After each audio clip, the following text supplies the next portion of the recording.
Yes, ఏమైనా చెప్పాలనుకుంటున్నారా మీ తాతగారు and మీ నాన్నమ్మ గారి గురించి? అంటే నేను పుట్టినప్పటి నుంచి నాకు వాళ్ళతో పరిచయం లేదు, నేను పుట్టినప్పుడే లేరు. ఓకే. బట్ నాన్న చెప్పడం చాలా విన్నానండి, వాళ్ళ గురించి ఎంతెంతో చెప్పేవారు. ఆ ఎక్స్పీరియన్స్ ఉంది అంతే. ఓకే, అయితే నాన్నగారిని అడుగుతాను నేను ఒకసారి. బ్రహ్మానందం గారు, ఒకసారి మీ అమ్మగారు నాన్నగారి గురించి జస్ట్ అంటే. అమ్మా నాన్నల గురించి చెప్పటం అంటే దేవుడి గురించి చెప్పినట్టే ఒకటి. పైగా మా అమ్మా నాన్నలు మామూలు అమ్మా నాన్నలు కాదు. ఒకవైపు పేదరికం, ఒకవైపు పెద్దరికం పంచు పుట్టినటువంటి అమ్మా నాన్నలు. వాళ్ళు నా తల్లిదండ్రులని చెప్పుకోవడానికి, నా జీవితాన్ని ఒక మార్గం వైపు నడిపించడానికి మా నాన్న చెప్పిన మాట ఒక్కటే ఒకటి గుర్తుంది, ఇప్పటికీ చెప్పాలనిపిస్తుంది. ఎక్కడైనా చెప్తుంటాను కూడా, నాన్న నీకంటే నేను ఎక్కువ చదువుకోలేదురా, కానీ నాకు తెలిసిన విషయం ఒకటి చెప్తాను.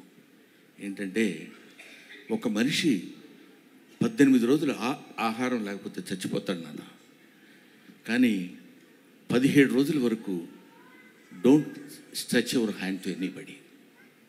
ఆన్ 18th డే నువ్వు ఎవరినైనా అడిగి తెచ్చుకోవచ్చు, అప్పటి వరకు అడగొద్దు, లేకపోతే ఈ 17 రోజులు చచ్చిపోతున్నట్టే ఉంటుంది నాన్న అని చెప్పాడు.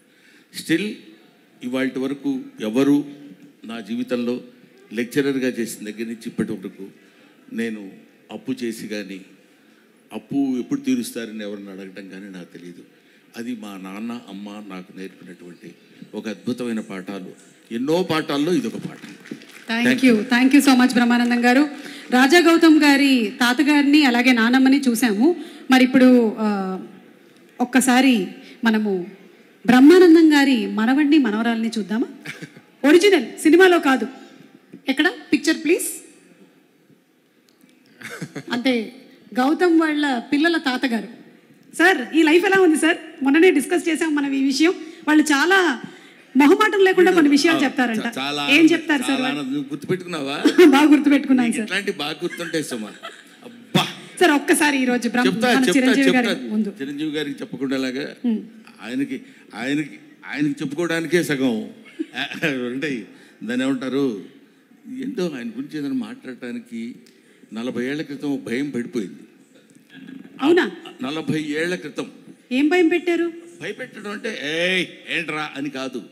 చూడగా ఇప్పుడు నిన్ను చూడగానే రాజీవ్ భయపడుతుంటాడు చూడు, అలాగా. అంటే నీకు ఈజీగా అర్థమైపోయింది చూసినప్పుడు. అలాగా ఆయన is such a legendary personality. First time ఆయన అక్కడ చూసినప్పుడు వాళ్ళ ఇంటి ముందు బజుల్లా రోడ్లో ఒక 50 మంది 60 మంది పొద్దునే ఉంటారు జనం. వాళ్ళల్లో ఒకటి నేను అని అరిచిన రోజు ఉంది నాకు తెలుసు. అప్పటి నుంచి అతను ఇలా రండి పిలవండి అని చెప్పినప్పుడు వెళ్ళి పలకరించిన ఆ రోజులు అవి గుర్తుండి ఆయన కాలు దిగి గౌక్కని వెళ్ళిపోతుంటే సార్ అంటే అలవాటు అయిపోయింది.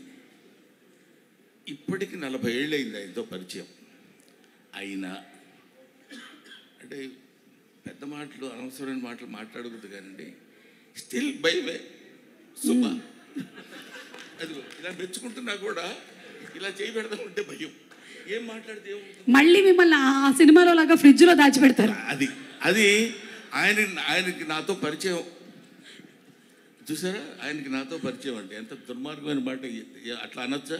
ఆయనతో నాకు పరిచయమైన రోజు ఏంటంటే, నిజం నాగేశ్వరి గారు, ఆయనేమో అక్కడ ఇట్లాంటి హీరోని కాను నేను చంటబ్బాయిలో చేస్తున్నాడు. అది నువ్వే చేయొచ్చు కదా. సరే నేనేదో చేద్దాను కదా అనుకున్నా. చేస్తుంటే నేను అక్కడ నిలబడి ఒక చిన్న మట్టి కుప్ప మీద నిలబడి చేస్తున్నాడు ఆయన. నేను ఇలా చూస్తున్నాను, అని అరుస్తున్నా. ఎవడు అదే అరుపులు, పక్క నుంచి పంపించండి అనగానే ఆయన అనటం ఓవర్ ల్యాప్లో ఒకటి చొక్కా పట్టుకుని నన్ను ఆనందంగా పక్కకి తీసుకెళ్ళాడు. అక్కడి నుంచి అప్పుడు పాపం చాలా ఇంట్రెస్ట్. అంటే అప్పటికి నా గెటప్ అదంతా చాలా వేరుగా ఉందిలేండి. అప్పుడే సత్యాగ్రహం అనే సినిమాలో చేస్తే అప్పుడు హెయిర్ ఉండేది, అప్పుడు లేదు. గుండుతోటి ఒక ఎర్ర చొక్కా ఒకటి వేసుకుని అక్కడ నిలబడితే వాళ్ళకి 1 2 3 4 స్టెప్స్ ఇవన్నీ ఉంటాయి కదా. ఆ తర్వాత చిరంజీవి గారిలో ఉన్న, అంటే మీరు ఏదో ప్రశ్న అడిగితే నేను ఏదో సమాధానం చెప్తాను. ఫోటో ఒకసారి మళ్ళీ ప్రెజెంట్ చేయండి అమ్మా. చెప్తా నేను పక్క 40 ఏళ్ళకి వెనక్కి వెళ్ళారు మీరు. వెళ్ళారు. మళ్ళీ 40 ఏళ్ళు నీకేం చెప్తాను, నువ్వేం కంగారు పడక్కర్లేదు. నాకు 40 ఏళ్ళు కూడా లేవు. ఫీల్ అవ్వక, నువ్వు అలా ఫీల్ అవ్వద్దు, దానికే ఉంది. ఇండస్ట్రీకి వచ్చాను అడుగుతున్నారు చిరంజీవి గారు. ఏమిటో 35 ఏళ్ళు వచ్చి ఉంటుందమ్మా ఇండస్ట్రీకి వచ్చి. మళ్ళీ వేరే టాపిక్ నన్ను అసలు కదిలించొద్దు.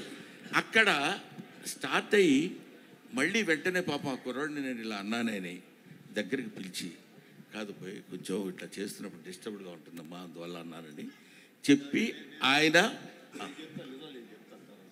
తర్వాత చిరంజీవి గారు నిజాలు చెప్తారు. అక్కడ ఉండేటువంటి ఆ కుర్రాడు ఈ రోజు ఇలా చిరంజీవి గారి పక్కన కూర్చొని 40 సంవత్సరాల సుదీర్ఘమైన ప్రయాణం ఆయనతో. ఆ భయం ఎలా ఉంటుందని చెప్పడానికి, మా నాన్న గురించి మీరు ఇప్పుడు అడిగారు మా పిల్లల గురించి, అది అలా ఉంటుంది అని చెప్పడానికి. వాడున్నాడు, ఎవడు మనవడి పేరు సార్? మనవడి పేరు పార్థ మిమ్మల్ని ఎలా భయపెడతాడు? మనవరాలు మీరా. ఓకే. పార్థ భయపెట్టడం ఉండదు, తాతగా అనుకుంటూ వస్తాడు, ఏదో మాట్లాడతాడు, ఏదో చెప్తాడు, అయిపోద్ది. ఒకసారి వాడు ఫోటోలు బాగా తీస్తాడు. వాడు వచ్చి రే నా ఫోటో తీ అని అంటే అలాగని కెమెరా పట్టుకున్నాడు. ఇలా అన్నాడు, అలా నవ్వద్దు మామూలుగా ఉండన్నాడు. అలా అన్నాడు, ఎవడు లేడు అసలు. బ్రహ్మానందం గారు అంటే ఆనందంగా నవ్వుతారు, బ్రహ్మానందం గారు నవ్వు అంటాం కానీ నువ్వు నవ్వటం ఎందుకురా, నవ్వించన్నట్టు చిన్న ఎక్స్ప్రెషన్ ఇచ్చాడు. సరే, అది మనవడితోటి. మనవరాలు నిన్న ఈ వచ్చిందే దాన్ని ఏమంటారు ట్రైలర్లో నేను కొడతాను కదా, అవును, కొడుతున్నప్పుడు గప్ప గప్ప పరిగెడు, ఎందుకు నాన్న తొచ్చావు, నాన్న ఎందుకు తొచ్చావు అది గట్టిగా. అది దానికి 2 years, వాడికేమో 5 years. దట్ ఈస్ నా మనవడు మనవరాలతో నాకున్నటువంటి. అసలు కన్నా వడ్డీ ముద్దని ఊరికే అనరు, అందుకనే అంటారనమాట. Okay, so thank you. And అలాగే ఈరోజు ఈ కార్యక్రమానికి మనకి ముఖ్య అతిథిగా విచ్చేసినటువంటి చిరంజీవి గారి జీవితంలోకి ఒక